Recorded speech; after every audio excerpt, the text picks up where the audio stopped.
All right, y'all, what's going on? It's Combo Breaker 99, all box and everything. Make sure y'all subscribe. All right, y'all. So it's been about a week now, about a week and a couple of days since the Terrence Crawford, Errol Spence fight now.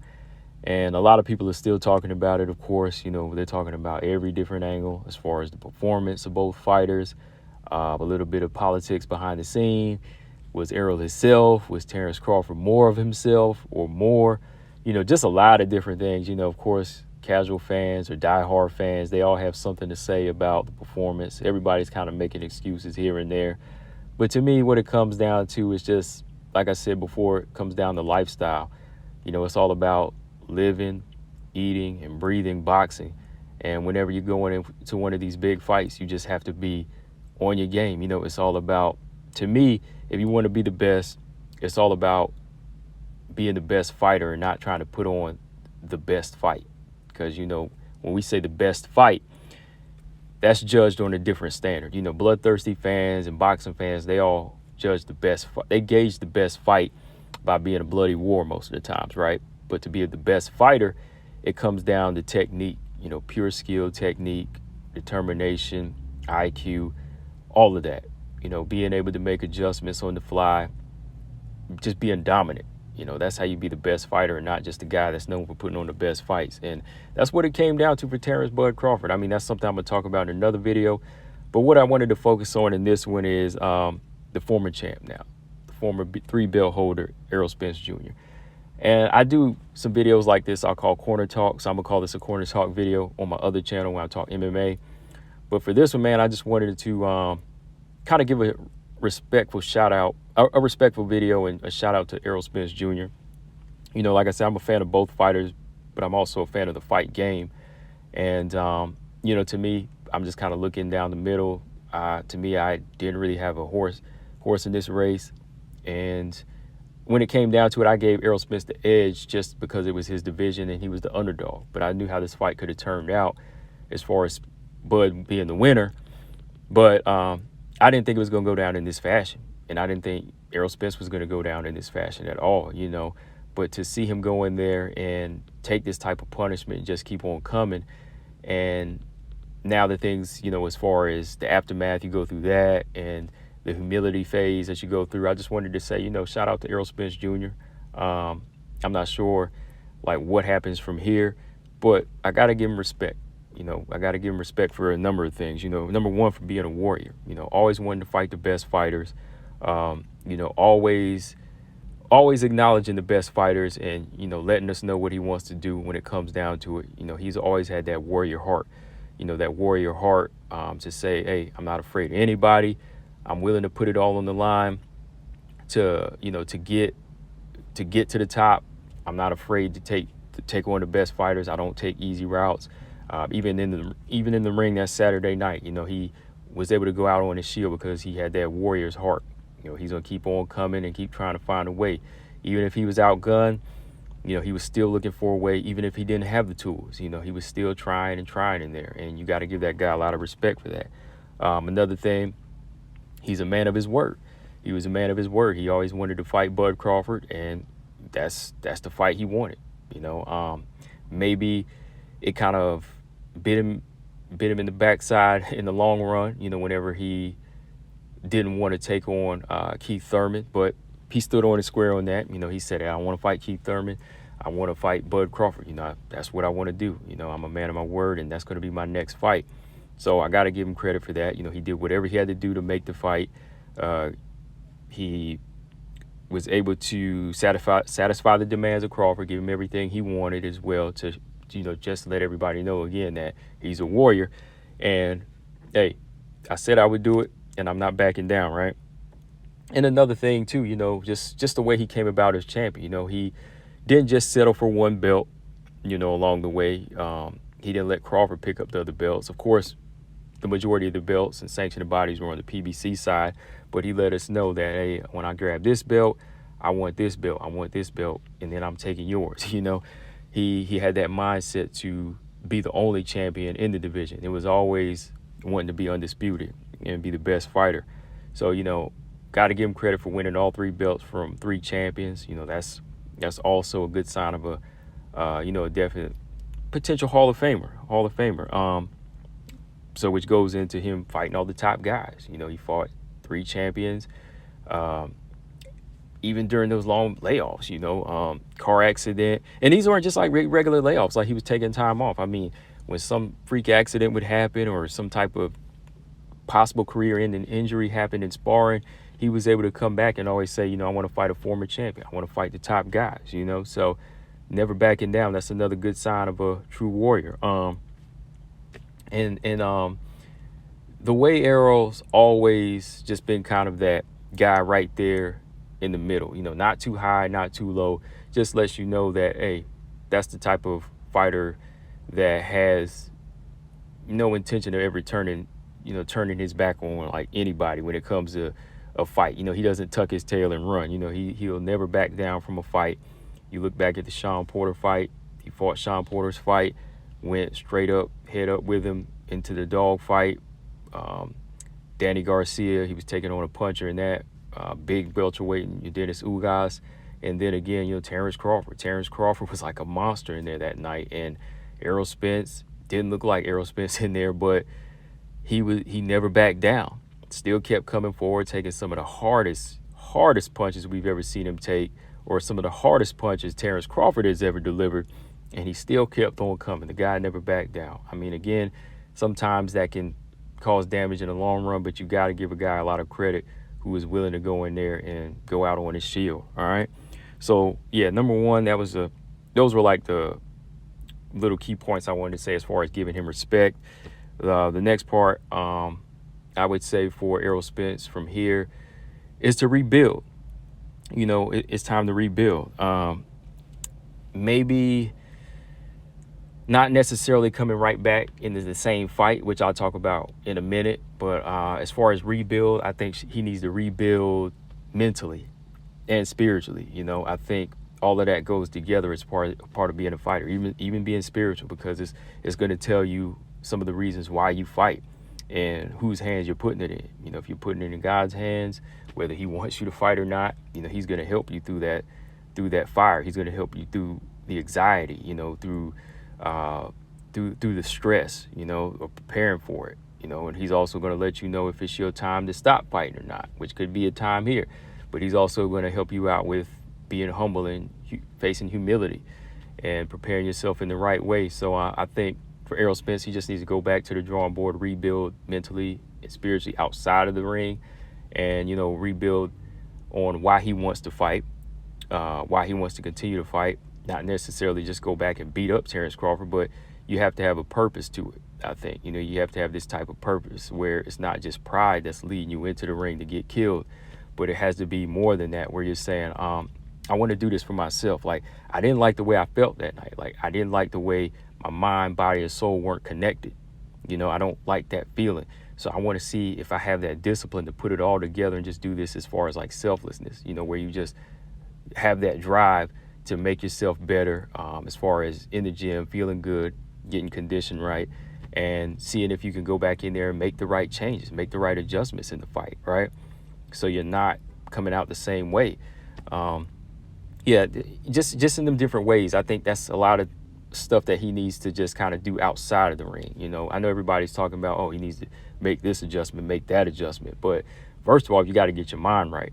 You got to rebuild mentally, be around family for a while, see if the fight game is really something you want to continue to do from here. And, just go out, take long walks and get away, maybe just do regular workouts just to stay away, stay away, pray, meditate, whatever you got to do to just kind of rebuild it from here. Stay away from social media, number one, because we all know social media as like a whole, it's a monster that just kind of runs people, even athletes and celebrities. That's why they be blocking people, because it gets on their nerves.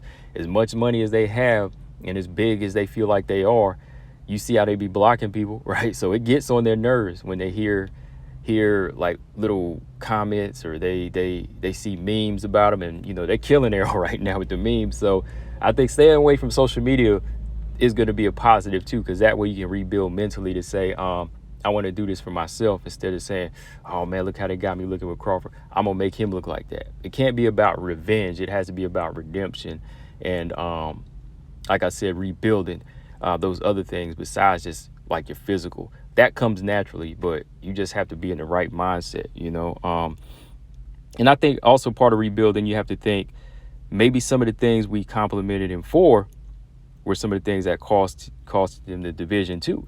You got to think about that, because sometimes being too much of a man of your word, it can kind of put you in a situation where you're starting to live off of pride. You're starting to think more off of pride and say, you know what, I'm not going back to do this, I'm not going back to do that, because I said I was going to do this, which leads to Errol Spence not taking tune-ups, right? And I'm guilty of giving him a lot of credit and saying, oh, he doesn't fight tune-ups. Get that next fight. But when it comes down to it, I would have loved for Errol Spence to fight consistently when he's fighting top guys. Yeah, like if he was doing that consistently, like every 6 months, every 5 months, top guy, that's different. That's fine. But when you're fighting every 12 months or every 16 months, tune-ups are important. They're important. They're a big part of the fighter lifestyle. Tune-ups are very important. So I'll never go on record to say it's not wise. It's it's okay to not take a tune-up. We've seen it in the past, like when Roy Jones fought Antonio Tarver like 3 times in a row, or he fought Glenn Johnson in between, but he didn't fight a tune-up in between the time from the Glenn Johnson knockout and the third Tarver fight. Like he was gone for like 14 months. He didn't take a tune-up in there, and you could see it, right? But a tune-up is very important. Tune-ups are very important. So that is part of rebuilding. Like if we want to talk rebuilding skills, Errol Spence needs to rebuild by rethinking, reprogramming and going back to the old ways, the basics. Like some of these fighters, Joe Louis used to have the bum of the month club, right? He would fight these guys, just easy fights, and then go back into a big fight. So taking on tune-ups may be something that he needs, that probably cost him greatly. He only has like 28, 29 fights in his career.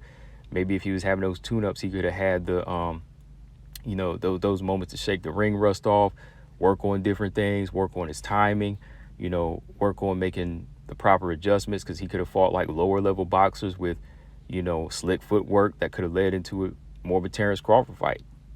Better work in a Terrence Crawford fight, because if you look, Jerron Boots Ennis, he needs to kind of do the same thing too, because now he's getting in that work because he fought that one guy, Karen, who was giving him trouble on the feet, right? So now he's seen that different look. Now he's seen a different look just a few weeks ago, right?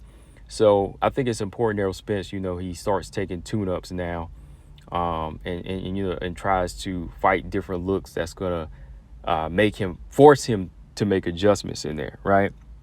Another thing I wanted to say is another thing that could have cost him too is also that kind of goes in the same category of him, never backing down and, just wanting to take on the best fights, because when you just wanting to take on the best fights, then even when you take long layoffs, you're just going to come back against the best fighter, which is dangerous. It was when you really think about it, April 2022, he fought Ugas, and then you come right back.